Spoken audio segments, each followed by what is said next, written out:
हमने दाढ़ी मुने, अचकन शेरवानी या पैंट कोट पहनने वाले ब्यूरोक्रेट भी देखे हैं, जबकि दाढ़ी रखे गिटों से ऊंची शलवार पहनने वाले ब्यूरोक्रेट भी देखे हैं। अगर वो बंदे के पुत्र होते तो मुल्क बदहाल ना हुआ होता। कोई भी लिबास शरी या गैर शरी नहीं, मजहब में सतरपोशी के अहकामात हैं, कोई भी लिबास ममनू नहीं। अस्सलाम वालेकुम नाज़रीन, आज हम बात करेंगे सोशल मीडिया पर वायरल होने वाले असिस्टेंट कमिश्नर हाजिम बंगवार के बारे में।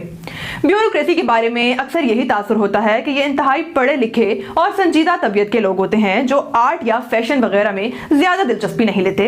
मगर कराची के इलाके नॉर्थ नाजिमाबाद के नए असिस्टेंट कमिश्नर हाजिम बंगवार ने इस तासुर को गलत साबित कर दिया है। हाजिम बंगवार 30 दिसंबर 1993 को कराची में पैदा हुए। इनकी वालदा फिरोज अकबर का ताल्लुक इराक से है और वो एक आर्किटेक्ट हैं और वालिद अली अकबर बंगवार पाकिस्तान के पुलिस डिपार्टमेंट में DIG के तौर पर खिदमत अंजाम दे रहे हैं। हाजिम न्यूयॉर्क में पले बड़े। AIU लंदन से फैशन डिजाइन एंड मार्केटिंग में पहली डिग्री और बाद में लंदन की यूनिवर्सिटी में LLB की